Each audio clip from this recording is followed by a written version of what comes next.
ప్రధానంగా కూడా మనం చర్చించాల్సింది నిన్న ఎమ్మెల్సీ కవితకు సంబంధించి పూర్తి స్థాయిలో కూడా వారు ఏం చేసిల్లు అంటే పూర్తి స్థాయిలో కూడా పోరాటం చేసిల్లు. దేనికి చేసిల్లు, ఎందుకోసం చేసిల్లు నిన్న మీ అందరికీ చూసిన విషయమే. కేసీఆర్కు నోటీసులు ఇచ్చిన అంశానికి సంబంధించి ప్రధానంగా కూడా వారు చూసిన పరిస్థితి కనబడుతుంది. అయితే ఇదే అంశానికి సంబంధించి పూర్తి స్థాయిలో కూడా అసలు నిన్న సభకు సంబంధించి మనం అక్కడ ఇందిరా పార్క్ వద్ద ధర్నా చూసినాం కదా, దాదాపుగా ఎవరు కూడా దీని మీద స్పందించిన దాఖలాలు కానీ లేదా ఇతరత్ర కానీ కనబడ్డది చాలా తక్కువ అండి. ఎందుకంటే పూర్తి స్థాయిలో అసలు నిన్న సభకు సంబంధించి ఏం జరిగింది, ఏం కథ అనేది ఒకసారి మనం చూసే ప్రయత్నం చేద్దాం. ఎందుకంటే నేను దీనికి సంబంధించిన స్టోరీ ఫుల్ క్లారిటీగా కూడా ప్రజా వెలుగు పేపర్లో రాసుకొని వచ్చిన వాస్తవం ఏంటి అవాస్తవం ఏంటి అనేది తెలంగాణ ప్రాంత ప్రజలందరికీ కూడా తెలవాలి కాబట్టి, సో వాస్తవాలు నేను అందరికీ కూడా తెలియజేయాలి కాబట్టి పూర్తిగా కూడా రాసుకొని వచ్చిన. ఒకసారి దీన్ని చూసే ప్రయత్నం అయితే చేద్దాం. ఒకసారి ఇది చూడుర్రి, ఎందుకంటే ప్రజా వెలుగు దినపత్రిక, ఇది మన దినపత్రికే. సో పూర్తి స్థాయిలో దీన్ని త్వరలో కూడా ఆన్లైన్ చేస్తున్నా. మహాధర్నా హైదరాబాద్ ధర్నా చౌక్లో జాగృతి ఆధ్వర్యంలో అంటూ కూడా చూడొచ్చు. బీఆర్ఎస్ ఎమ్మెల్సీ కవిత తొలి సభ గ్రాండ్ సక్సెస్. తెలంగాణ జాగృతి ఆఫీస్ ఏర్పాటు తర్వాత సభపై ఫోకస్. మహాధర్నాకు భారీగా తలవచ్చిన జాగృతి కార్యకర్తలు, లీడర్లు. కేసీఆర్కు కాళేశ్వరం కమిషన్ నోటీసులు ఇవ్వడాన్ని వ్యవహరిస్తూ మహాధర్నా కాంగ్రెస్ ప్రభుత్వం కుట్రబుద్ధి ప్రదర్శిస్తుందని మండిపాటు. మహాధర్నాలో పలు కీలక విషయాలపై ప్రభుత్వాన్ని నిలదీత. కేసీఆర్ ఏ తప్పు చేశారని నోటీసులు ఇచ్చారో చెప్పాలంటూ కూడా కవిత డిమాండ్ చేసిన పరిస్థితి కనబడుతుంది. నీళ్లు తీసుకురావడం ఆయన చేసిన తప్ప, తెలంగాణ అభివృద్ధి పదంలో నడిపించడం తప్ప కవిత చాలా గట్టిగా కూడా అడిగింది. రేవంత్ సర్కార్పై నిప్పులు చెరిగిన ఎమ్మెల్సీ కవిత మహాధర్నాకు పలువురు ప్రముఖులు మద్దతు, జాగృతి కార్యక్రమాలకు అండగా ఉంటామని కూడా అక్కడ వక్తలు చెప్పిన పరిస్థితి కనబడుతుంది. ఇంకా దీంతో పాటుగా ప్రధానంగా కూడా నిన్న జరిగిందని ఒకసారి చూద్దాం. మాజీ సీఎం బీఆర్ఎస్ అధినేత కేసీఆర్కు కాంగ్రెస్ ప్రభుత్వం కుట్రపూరితంగా నోటీసులు ఇచ్చిందని ఎమ్మెల్సీ కల్వకుంట్ల కవిత తీవ్ర ఆగ్రహం వ్యక్తం చేశారు. రాజకీయ దురుద్దేశంతో కేసీఆర్కు నోటీసులు ఇచ్చారని ఆరోపించారు.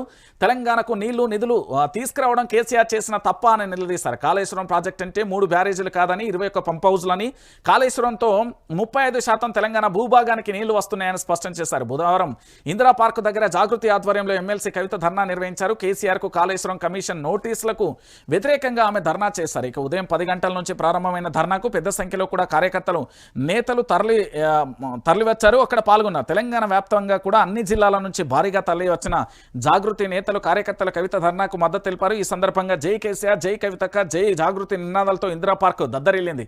కేసీఆర్కు నోటీసులు ఇవ్వడం అంటే యావత్తు తెలంగాణ ప్రభుత్వం ప్రజలందరికీ కూడా ఇచ్చినట్టుగా అంటూ కూడా చెప్పిన పరిస్థితి కనబడుతుంది. ఇక ఎమ్మెల్సీ కవిత సంబంధించి ధర్నాలో ఏం మాట్లాడారు, ఇక ధర్నాలో ప్రసంగించిన తీరును ఒకసారి చూద్దాం. పలు కీలకమైన అంశాల మీద కాంగ్రెస్ ప్రభుత్వాన్ని తూర్పారబట్టారు. సీఎం రేవంత్ రెడ్డి టార్గెట్గా విమర్శలు గుప్పించారు. తెలంగాణ రాష్ట్రాన్ని సాధించి యావత్తు తెలంగాణకు నీళ్ల కష్టాన్ని తీర్చిన కేసీఆర్కు, లక్షలాది ఎకరాలకు సాగునీరు ఇచ్చిన కేసీఆర్కు రేవంత్ ప్రభుత్వం నోటీసులు ఇవ్వడాన్ని సహించేది లేదని ఎమ్మెల్సీ కవిత స్పష్టం చేశారు. తెలంగాణలో కాంగ్రెస్ ప్రభుత్వం కమిషన్లు, కాంట్రాక్టుల కోసమే పనిచేస్తుందంటూ తీవ్ర స్థాయిలో విమర్శలు చేశారు. కాళేశ్వరం ప్రాజెక్టుపై కేసీఆర్కు నోటీసులు ఇచ్చిన కమిషన్ ఈ ప్రాజెక్టులో 90% పంప్ హౌజులను నిర్మించిన మెగా కృష్ణారెడ్డికి ఎందుకు నోటీసులు ఇవ్వలేదని ప్రశ్నించారు. ఈ విషయంలో రేవంత్ రెడ్డి ప్రభుత్వం కుట్రపూరితంగా వ్యవహరిస్తుందని ఆరోపించారు.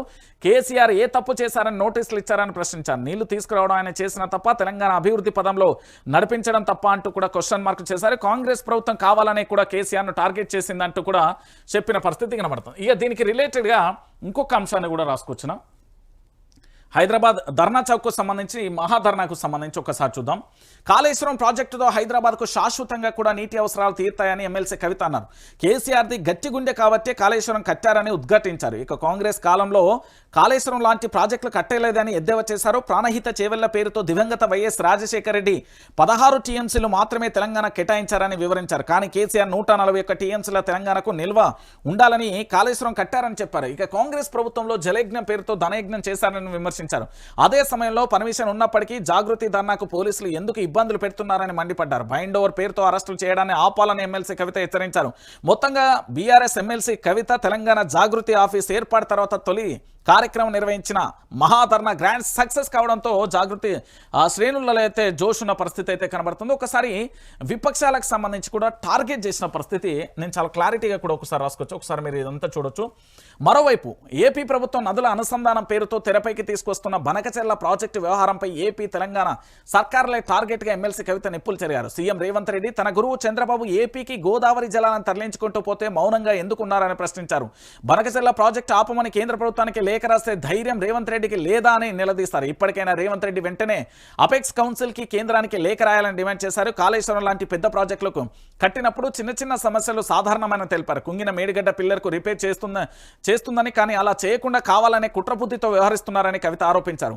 ఏపీ సీఎం చంద్రబాబు మీద ఆధారపడి బీజేపీ కేంద్రంలో ప్రభుత్వం నడుస్తుందని కవిత ఎద్దేవా చేశారు. అందుకే కేంద్ర మంత్రులుగా ఉన్న కిషన్ రెడ్డి, బండి సంజయ్ బనకచెర్ల ప్రాజెక్టు గురించి మాట్లాడడం లేదని మండిపడ్డారు. తెలంగాణ బిడ్డ ఈటల రాజేందర్ అయినా ఈ విషయంపై మాట్లాడాలని కోరారు. ఇక రైతులు జాగృతి తరపున మాట్లాడాలని ఈటలకు విజ్ఞప్తి చేశారు. నోరు కట్టేసుకుని అపవాదు తెచ్చుకోవద్దని ఈటలను కోరారు. పదవుల కోసం పెదవులు మూసుకుంటారని గతంలో కామెంట్ చేసిన ఈటల రాజేందర్ ఇప్పుడు కూడా ఆ మాటలు గుర్తు చేసుకోవాలన్నారు. దానికి తగ్గట్టుగానే తెలంగాణ ప్రజల కోసమే ఈటల రాజేందర్ ప్రత్యేక బాధ్యతలు తీసుకోవాలని కోరారు. గోదావరిలో 1000 టీఎంసీల నీళ్లు వచ్చే వరకు జాగృతి ఆధ్వర్యంలో ఉద్యమం కొనసాగిస్తామంటూ కూడా ఏది ఎమ్మెల్సీ కవిత డిమాండ్ చేసిన పరిస్థితి కనబడుతుంది. సో పూర్తి స్థాయిలో కూడా ఈ 2 పేజీలకు సంబంధించి పూర్తిగా కూడా నేను రాసే ప్రయత్నం చేసిన. ఎందుకంటే నేను పూర్తిగా కూడా కవితకు సంబంధించి ఏదైతే ధర్నా ఉన్నదో గ్రాండ్ సక్సెస్ అయిన పరిస్థితి కనబడుతుంది. నిజంగా కూడా ఇక్కడ పూర్తిగా కూడా మనందరం ఆలోచించాల్సిన విషయం ఏంటంటే ఇక్కడ పూర్తిగా కూడా అంటే తెలంగాణ రాష్ట్రానికి సంబంధించి కల్వకుంట్ల చంద్రశేఖరరావు గారికి నోటీసులు ఇవ్వడం అనేది చాలా దారుణమైన విషయం. ఇది అందరికీ తెలిసిన విషయమే. సో ఈ నోటీసులు ఇవ్వడాన్ని అందరం కూడా తప్పుపడుతున్న పరిస్థితి కనబడుతుంది. సో పూర్తిగా కూడా మరి ఏం జరుగుతుంది, ఎట్లుంటుంది, అయినప్పటికీ నిన్న జాగృతి ఆధ్వర్యంలో చేసిందైతే సక్సెస్ అయింది. ఇప్పటి వరకు కేసీఆర్ నోటీసుల మీద బీఆర్ఎస్ పార్టీలో తొలిసారిగా అంటే హరీష్ రావు పోస్ట్ చేసిండు, కేటీఆర్ పోస్ట్ చేసిండు, కానీ ప్రజాక్షేత్రంలోకి వచ్చి ధర్నా చేసింది మాత్రం ఎమ్మెల్సీ కవితనే.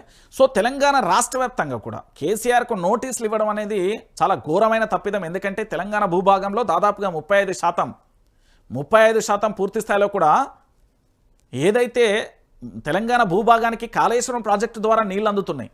ఇంకొక విషయం ఏంటంటే కాంట్రాక్టర్కు నోటీసులు ఇవ్వాల్సింది పోయి ముఖ్యమంత్రికి ఇవ్వడం ఏందని. సో పూర్తి స్థాయిలో కూడా మీరు అందరూ ఆలోచించండి. జాగృతి ఆఫీస్ ఓపెనింగ్ తర్వాత 2వ కార్యక్రమం అయితే విజయవంతమైందని చెప్పొచ్చు. ఎందుకంటే కేసీఆర్కు సంబంధించి ఒక వ్యూహాత్మకమైన ఆలోచన అనుకోవచ్చు. ఎందుకంటే కేసీఆర్కు సంబంధించి ఇప్పటివరకు ఎవరు కూడా ఇలాంటి నిర్ణయాన్ని అయితే తీసుకోలేదు. సో ఆ నిర్ణయానికి సంబంధించి తీసుకోవడం కూడా మనం హర్షించదగ్గ విషయం. ఇక దీనితో పాటుగా మరొక అంశాన్ని